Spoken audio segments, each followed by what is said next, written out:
नारायण भज मन।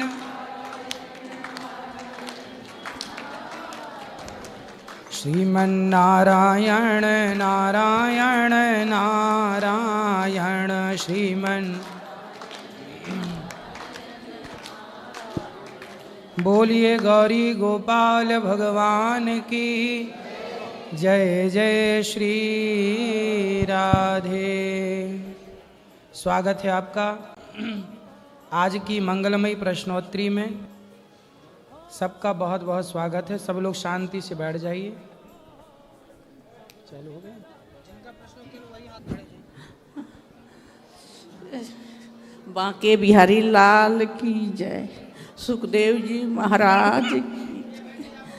हमारा प्रश्न ये है कि मैं 2013 से हर मंत्रियों को लेटर दे रही थी कि हमारा जान माल की सुरक्षा चाहिए। हमारा ऊपर गुंडा का निगाहें पड़ गया है। हमारा लड़का कमाता था, ट्रांसपोर्टर था, तो घर में आता था तो एक लक्ष्मण सतवार का बेटा रवि सतवार है, वो आएगा 50,000 रुपया दे, तो डर से दे देते, नहीं तो मारता था हमारा लड़का को। ऐसे क्यों मारता था? दादागिरी, गुंडागर्दी। हाँ गुंडागर्दी। तो वो गुंडे लोग अभी हैं? सब लोग बाहर घूम रहा है। फिर रवि सिंह आएगा, जल्दी इतना भेज, मैंने ऐसे 19 लोग भेज। एक काम करता था, मैं थाना पर जाती थी, थाना नहीं सुनता था। तो गुंडे लोग पैसे मांगते थे, फिर नहीं देने पर मारते थे बेटे मारते थे तो चेक पोस्ट पे जाके हमारा लड़का को। फिर क्या हुआ? तो मैं थाना पर जाती थी तो FIR नहीं होती थी। फिर मैं लेटर बना के हम लोग पति पत्नी जाके मंत्रालय में देते थे, जे हमारा ऊपर गुंडा का निगाहें पड़ गया है, जान माल के सुरक्षा चाहिए। कुछ नहीं होने के कारण 2015 में 26 अक्टूबर को हमारा बेटा को मर्डर हो गया। मर्डर होने के बाद गलत लोग के 3 लोग के पुलिस ला लिया, जिन लोग मर्डर किए हैं, जबकि उन लोग नहीं किए थे। हम लोगों को किया, विजय कपूर किया, शिवा बसंत गोनेवार है जो हमारा सुपरवाइजर था। तो इन लोगों ने क्यों मारा आपके बेटे को? क्या दुश्मनी थी? हमारा बेटा ट्रांसपोर्टर था। हाँ, तो पहले हम कहानी बड़ा है। पहले हमारा पति WCL में ठेकेदारी करते थे, तो एक चचेरी ननद है, तो बोली भगना के नाम से करो, तो शैलेश गिरी के नाम से हाथ को मिलता था। तो ये पीछे पीछे घूमते थे, जे शैलेश ये विड्रॉल लो, पैसा ला के दे दो। तो शैलेश गिरी बोलते कि हमारा काम है मामा, अभी नहीं देंगे, अभी नहीं जाएंगे, बाद में जाएंगे। जब इधर उधर हो जाते थे तो शैलेश गिरी ने, भगवान के दरबार में बोल रही हूँ, शैलेश गिरी पैसा उठा लेते थे। बहुत दिन तक ऐसा चला। हमारा बच्चा छोटा छोटा था, बहुत कष्ट काट रही थी। जब ये छोटा बच्चा हमारा होशियार हुआ तो टेंडर में अपना पापा को मदद करने लगा, पढ़ाई पीरियड में काम करने लगा। हम लोग उठ के खड़े हुए, गिरे पड़े थे। तो उसका बाद इन लोग, हमारा लड़का ऐसे एक है धोबी, मतलब इतनी उसका पास स्कूटर था टूटा हुआ। वो कुबेर वर्मा के 265 ट्रक चलती है, 500 बीघा एकड़ जमीन है, इतना संपत्ति है। जिन लोगों ने मरवाया, हाँ, उन लोगों को जेल नहीं हुई। तो उन लोग क्या किए, जब हमारा बेटा को मर्डर हो गया तो उन लोग क्या किए, जो हमारा बेटा को मर्डर होने के बाद 3 गलत लड़का के, छोटू गोवर्धन, देवा पंडित, इन लोग ने करवाए हैं। शिवा से, हमारा सुपरवाइजर से बयान दिलवा दिए, हमारा सुपरवाइजर ने सब करवाया मिलके। अच्छा, जो आपका सुपरवाइजर था, हाँ, उसी ने धोखा दे दिया। उसी ने धोखा दिया उन लोग के पैसा पर बिक गया। मतलब वो गुंडा लोगों के साथ मिल गया। हाँ। तो ये गुंडागर्दी आज भी चल रही है बिहार में? बिहार से हो? बिहार नहीं, महाराष्ट्र में हुआ। मैं बिहार से हूँ। हाँ। अपना जीविका पालन करने के लिए महाराष्ट्र चली गई। हमारा पति WCL में छोटा छोटा काम लेके अपना जीविका को मतलब ये मर्डर कहाँ हुआ? महाराष्ट्र में। महाराष्ट्र में हुआ। पे कौन सा जिला? चंद्रपुर जिला। चंद्रपुर जिला। हाँ, मैं घुघुस में रहती हूँ। तो आप महाराष्ट्र में ही रहती हो? हम महाराष्ट्र में हम लोग घर बनाए। तो वहाँ के गुंडागर्दी के कारण उन लोगों ने मार दिया, न्याय नहीं मिला आज तक? नहीं। तो उसके बाद जब बेटा का मर्डर हो गया तो थाना पर गए, तो उन लोग बोले, पुलिस लोग, जो मर्डरी पकड़ा गया। तो 3 लड़का गलत लाए थे। हम लोगों के घर में लोग झुक गया, जे जाओ अंतिम संस्कार करने गाँव जाओ। तो हम लोग गिरे पड़े थे, जाने के काबिल नहीं थे। फिर 4 दिन बाद गांव जाने लगे तो बोले कि हम पहले मुजरिम को देख के जाऊंगी। मुजरिम देखने गई तो उन लोग नहीं थे। तो मैं बोली कि नहीं, इन लोग नहीं हैं। तो उन लोग बोले अम्मा आप आ गए, राहुल भैया के मम्मी। तो मैं बोली तुम लोग हमारा बेटा के मर्डर करके हमको बोल रहे, राहुल भैया बोल रहे, तो नहीं माँ हम लोग नहीं किए, हम लोग के पैर देखो। तो पैर उन लोग के इतना इतना फूल के था। तो बोले कि परमिता गोस्वामी है उनका पास जाओ। तो उन पुलिस लोग बोले यही मर्डर किया है, यही झूठ बोल रहा है, टावर में टांग के मारेंगे। तो हम लोग परमिता गोस्वामी के पास गए। परमिता गोस्वामी थाना पे आई, थाना पे आके एसपी को बुलाई, सब जांच उच करवाई, फिर से जांच करवाई। तो मैं बयान दी, हमारा बयान से मैं पहले तो सब लोग कड़ी जुट गई, शिवा गुनेवार को कड़ी जुटे, तो उसी में सब लोग पकड़ा गया। पकड़ाने के बाद कैसे कैसे जांच करके 2-4 रख लिए, सबके छोड़ दिए। तो फिर मैं जंतर मंतर पर हम लोग पूरा परिवार धरना देने लगे। ऐसे करते करते 2 जांच मिली, जो एक ही दाल के चट्टा बट्टा है, पुलिस, क्राइम ब्रांच, ये सब मिला, सीबीआई नहीं मिला। वो भी केस अभी तक चलती है। हर 15 दिन में मंत्रालय में लेटर देती हूँ, मतलब इंसाफ के लिए। मनोज तिवारी के पास 500 बार गई होगी। हमको उधर से उठा के भेज देते थे एथी में, क्या बोलता, सहादरा मेंटल हॉस्पिटल में। ये पागल है, करवाने के मतलब चाहते थे, मगर केजरीवाल ने हमको बचा लिया। हमारा लड़का पति केजरीवाल के पास गए, जैसे ऐसे कर रहे हैं, केजरीवाल हॉस्पिटल में जूम गया। अब पूरा डॉक्टर के टीम बैठा दिया, बोला कि अगर ये महिला पागल है तो ठीक है, इलाज की ज़रूरत है तो करो, और नहीं इलाज की ज़रूरत है तो ऐसा मत करो। तो सब टीम हमसे इंटरव्यू लिया, जैसे जैसे पूछा उसका उत्तर देते गई।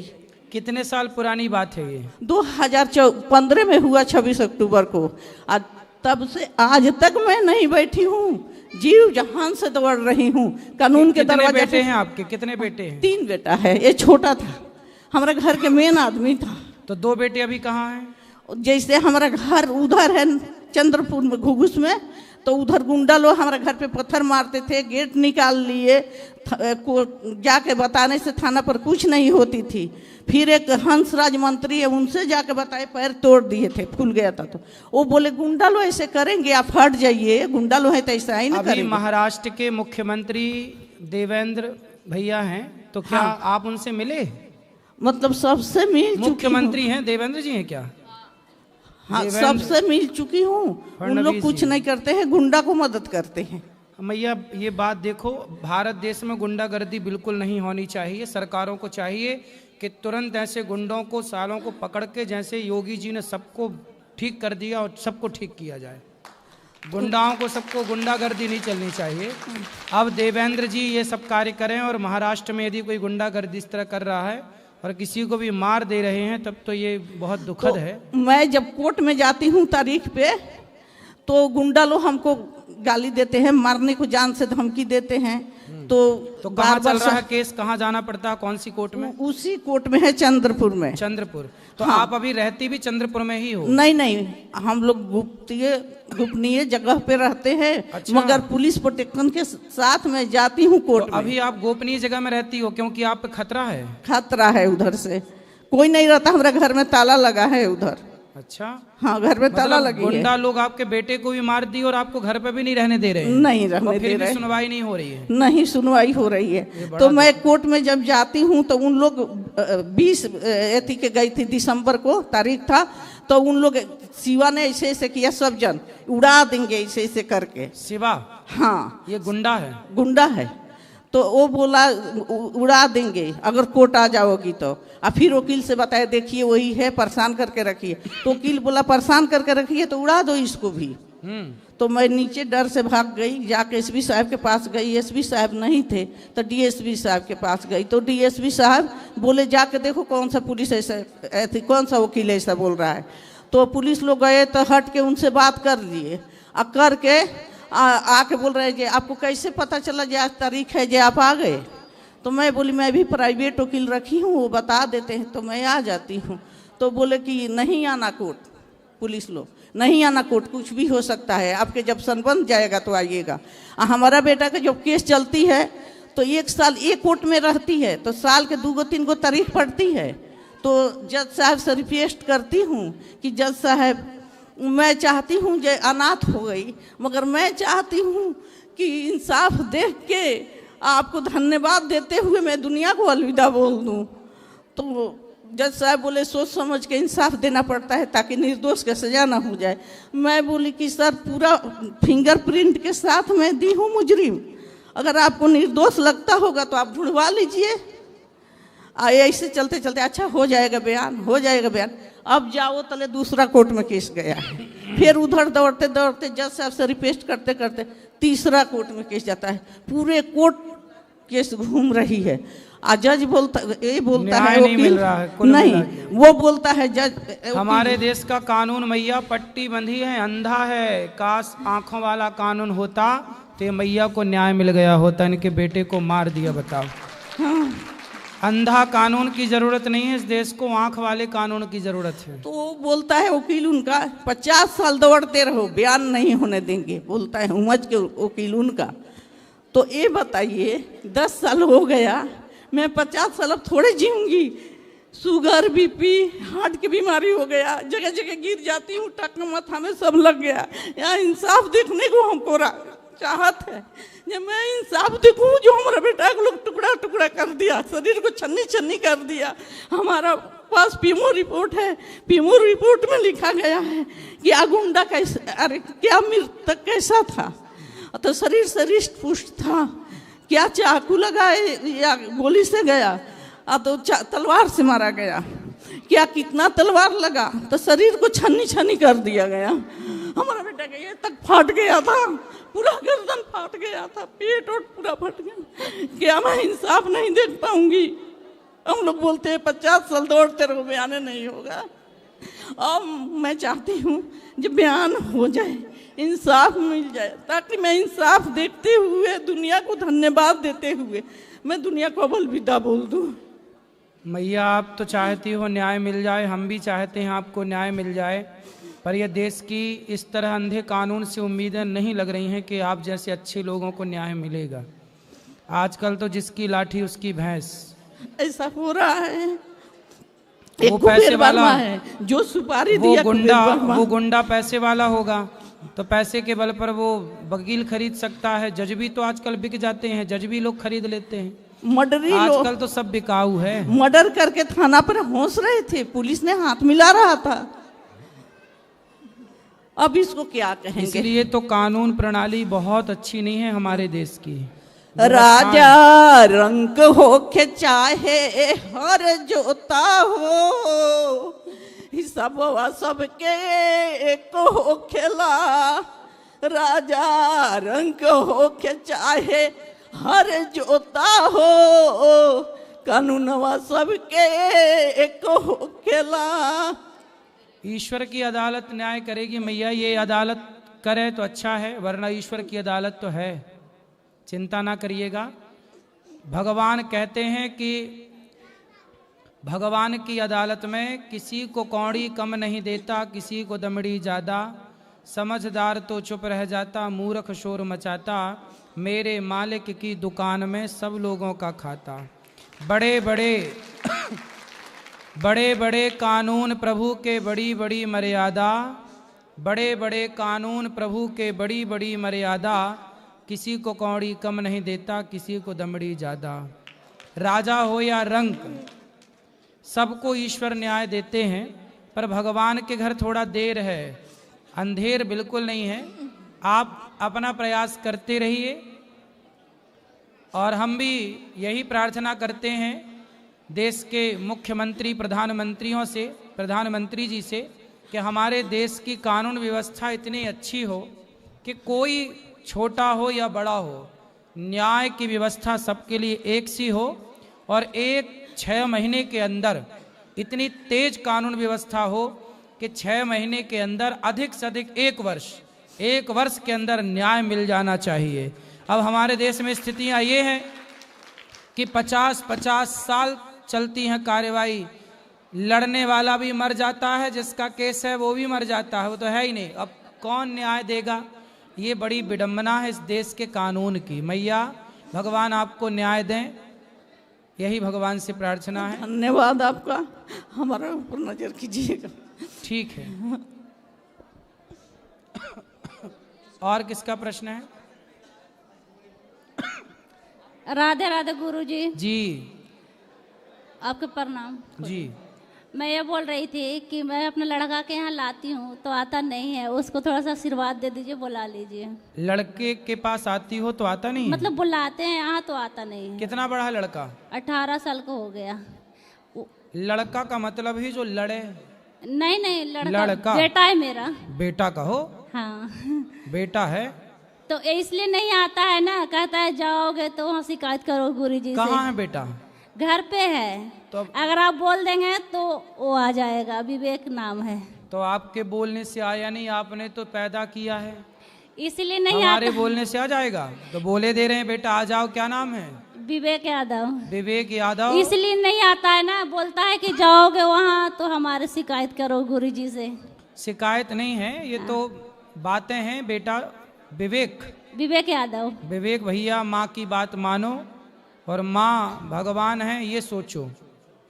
माँ बाप ही भगवान है। मेरा मानना यही है कि भगवान मतलब माँ बाप। ऐसा ठीक है, वो मतलब हर एक चीज में थोड़ा सा लेट तक सो जाता है तो वही गुस्सा हो जाते हैं कि उठ जाओ जल्दी से पढ़ाई। मतलब वो छुट्टी बहुत कर लेता है स्कूल के और बोलता है मुझे आगे पढ़ना है। तो मैं बोलती हूँ कि आगे हम नहीं पढ़ाएंगे, तू इतना छुट्टी करता है फिर क्या पढ़ेगा। चलो कथा सुना, उसको लाया करो, सत्संग से जोड़ो। सुनता है, मानता भी है। वो पहले कह रहा था ना कि जैसे हम पहले मीट मछली खाते थे तो बोला कि मीट मछली छोड़ दोगे तब चलेंगे। तो बीच में हम 6 महीने अगली बार आना तो लेके आना, हम बात करेंगे। तो अब तो हम छोड़ दिए मतलब, लेकिन मेरे साथ फिर भी नहीं आया कि शिकायत करोगे जाकर। अब ले आना, आना बेटा, हम बात करेंगे। हमारे पड़ोसी के आशीर्वाद दे दीजिए। अच्छा, पड़ोसी को बहुत बहुत आशीर्वाद। गुरुजी प्रणाम, राधे राधे। जी जी। गुरुजी मैं आर्मी मेडिकल कोर में हूँ और मैं हमेशा कोशिश करता हूँ कि जितने लोगों की सेवा कर सकूँ उतने लोगों की सेवा कोशिश कर सकता हूँ। और मैंने गुरुदेव अभी तक मतलब मेरे जैसे नहीं भी है जो मेडिकल नॉन मेडिकल भी हैं उनकी भी मैंने काफ़ी सेवा की है गुरुदेव। और मैं गुरुदेव ये पूछना चाह रहा हूँ कि मैं हमेशा लोगों की सेवा कर रहा हूँ मगर मेरे साथ परेशानियाँ आती जाती हैं। मगर प्रभु की लीला ऐसी भी है कि वो परेशानी गायब भी होती जाती हैं। मेरे को प्रभु की ये लीला समझ में नहीं आ रही। मैं हैदराबाद में था तो ऐसे ही मन में आया कि प्रभु मेरे को मथुरा पोस्टिंग चाहिए। तो मेरे को 10 दिन के अंदर मेरी मथुरा पोस्टिंग आई। मतलब मन में ऐसा आता है प्रभु वो कर भी देता है और परेशानियां कम नहीं होती गुरुदेव। होगी, आपके साथ भगवान है ये मानो। आपको किसी के सहारे की जरूरत नहीं है जी, आपके सहारे भगवान है, ये दृढ़ विश्वास। आज सब लोग ये सवाल करते हैं, हम सबके साथ अच्छा करते हैं, हमारे साथ बुरा होता है। आपके साथ भगवान है, सब लोग आपके साथ नहीं हैं जी, हमारे साथ भगवान है। ये मानो कि हमारे साथ कोई नहीं है एक भगवान के सिवा। जब एक भगवान के आश्रित रहोगे ना तो संसार की उम्मीदें छोड़ दो। ये उम्मीदें हैं कि समाज हमें रिस्पेक्ट दे, समाज हमारा आदर करे, ये उम्मीदें ही तो परेशान करती हैं। यदि उम्मीदें ही ना हो तो फिर कष्ट किस बात का है। गुरुदेव ये चीज समझ में नहीं आता, भगवान मतलब परेशानी देता है उससे निकाल भी देता है। अब ये बात आपके समझ के परे है। भगवान आपसे प्रेम करते हैं। माँ बच्चे को थप्पड़ भी मारती है और माँ बच्चे को गले भी लगाती है। यही भगवान की लीला है। कभी वो सब देते हैं, बस प्रेम भगवान से करते रहो, संसार से उम्मीद ना करो। चलो और किसका सवाल है?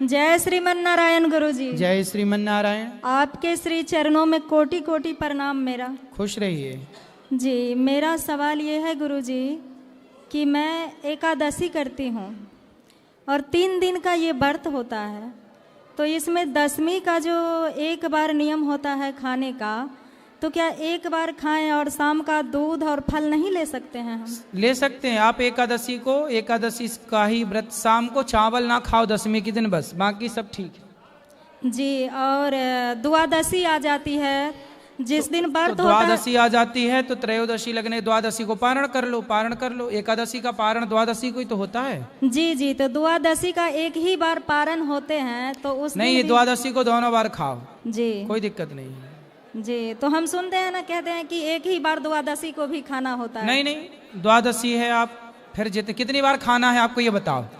मैं 10वीं का भी एक ही बार खाना खाती हूँ। मतलब 10वीं का भी मिलाना है, फिर एकादशी का मिला के और द्वादशी का मिला के 5-6 बार खाना है। एक ही बार खाते हैं गुरुजी। मैं कमजोर भी हो गई हूँ, इसलिए आप द्वादशी को ना 12 बार खाओ। द्वादशी को खाओ? हाँ खाओ, कोई दिक्कत अच्छा। नहीं है। और गुरु जी एक सवाल और है, रजस वाला धर्म में मुझे ठाकुर जी को भोग लगाने में दिक्कत हो जाती है। मेरे हस्बैंड और मेरे बच्चे बिना नहाए धुआए भोग लगा देते हैं, तो मुझे थोड़ा सा गिल्टी फील होती है। तो आपके हस्बैंड हैं इसलिए तो बिना नहाए लगाते हैं, पति देवता होते तो नहा के लगाते वो हैं। वो ऐसे हाथ पांव धो लेते हैं और कोई तो आपके हस्बैंड हैं कि पति हैं?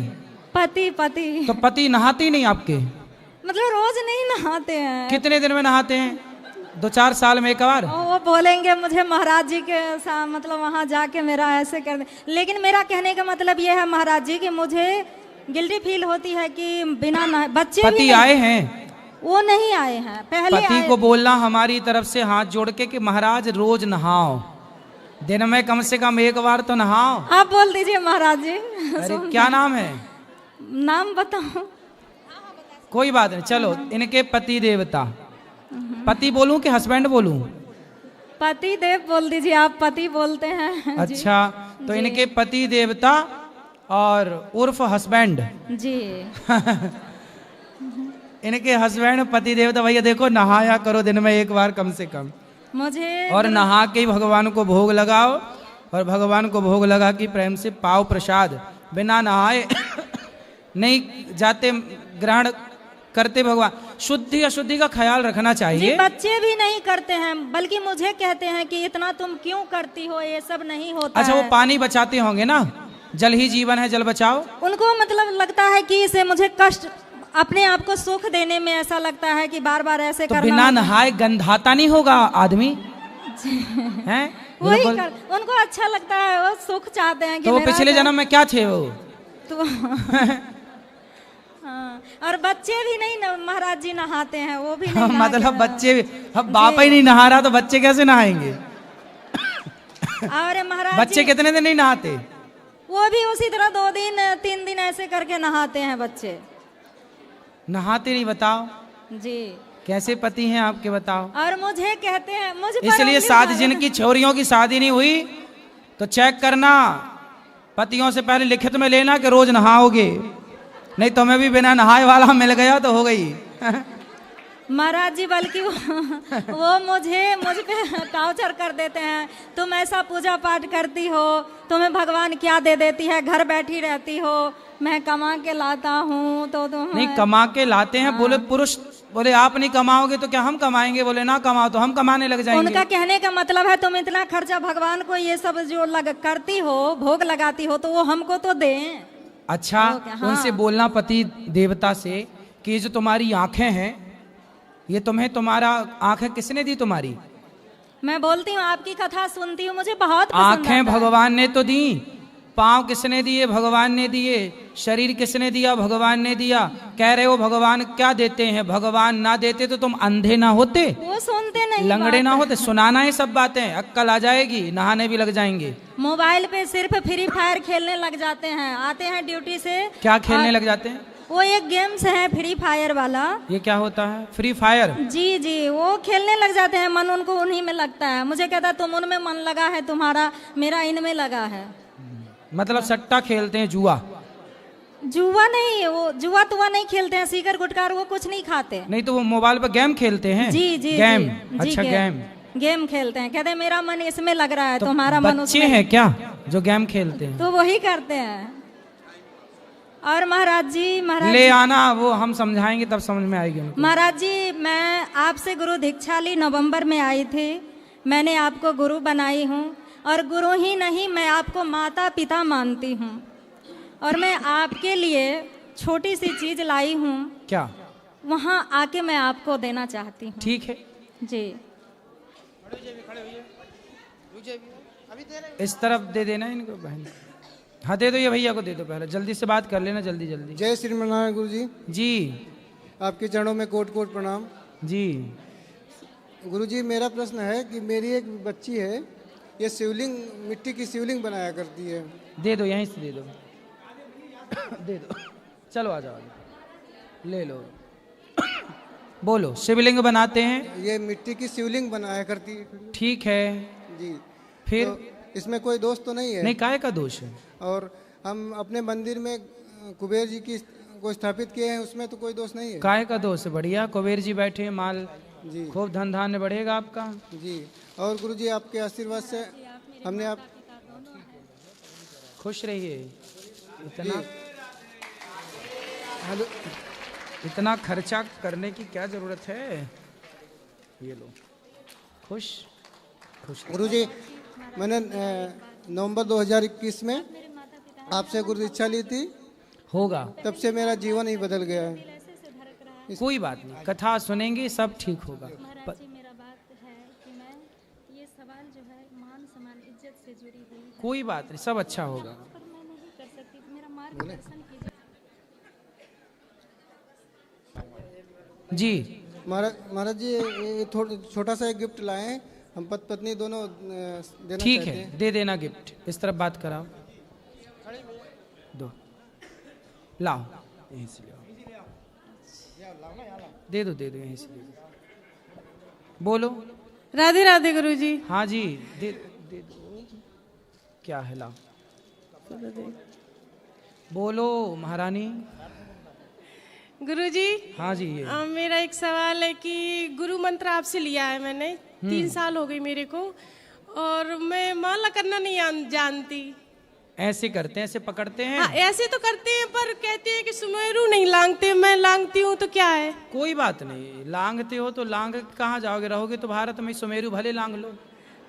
ये देखो, ये पलटा लेते हैं, ये पलट गया। हाँ, तो पलटा के करते हैं कि लांग के करते हैं, मैं ये बता दी। अरे पलटा के करते हैं ऐसे। हाँ, तो हमें पता नहीं था, तो इतने दिनों से कर रहे, 3 साल से, तो कोई बात नहीं, निष्फल तो नहीं गए? कोई निष्फल नहीं है, ये सब ठीक। और गुरुजी आपने जो कहा कि टीका लगाते हैं, तो हम राधा रानी की यहाँ की वृंदावन की रज लगाते हैं, तो उससे कोई दिक्कत तो नहीं? कोई दिक्कत नहीं। टीका लगाना चाहिए, रज लगाना चाहिए? रज का ही टीका लगा लो। हम ऐसी बिंदी रख लेते हैं राधा रानी की रज की, वृंदावन की रज की। और गुरुजी और एक सवाल और है कि जो गुरु मंत्र का जाप जैसे परिक्रमा लगाते समय करना चाहिए या बैठ के ही करना चाहिए? परिक्रमा लगाते समय भी कर सकते हैं, बैठ के भी कर सकते हैं। और ऐसे दिन भर में नहीं कर पाते तो शाम के समय कर सकते हैं ना? रात को भी कर सकते हैं, क्या है? हाँ। और गुरुजी एक सवाल और है, अरे जल्दी बोलो। गुरुजी मेरी तबीयत ठीक नहीं रहती, मेरे को 9-10 महीने हो गए, अपेंडिक्स हो गया था, उसका ऑपरेशन हुआ, तब से तबीयत ठीक नहीं रहती। ये अपेंडिक्स क्या होता है? डॉक्टर बोला एक नस होती है। अरे तो कुछ नहीं होता, 10 भी कितने हजार रुपये ले लिए? 50,000 बस। ये कोई नहीं होता अपेंडिक्स वगैरह समस्या है, जबरदस्ती एक टाका मार के 10, 50, 25, 50, 1 लाख ले लिए, खत्म। और तब से मेरी तबीयत ठीक नहीं रहती। जब डॉक्टरों को पत्नियों की डांट पड़ती है तो मरीज को अपेंडिक्स बता देते हैं, अपेंडिक्स की बीमारी। तो गुरुजी तब से मेरी तबीयत ठीक नहीं रहती, दवाई खूब खा चुकी सब जगह की, पर आराम नहीं मिलता, क्या किया जाए? दर्द रहता है पूरी बॉडी में मेरी। तो कहाँ पे चीरा लगाया डॉक्टर ने? यहाँ पर। और काट दिया? 3 जगह से काटा। लो, तो क्या निकला?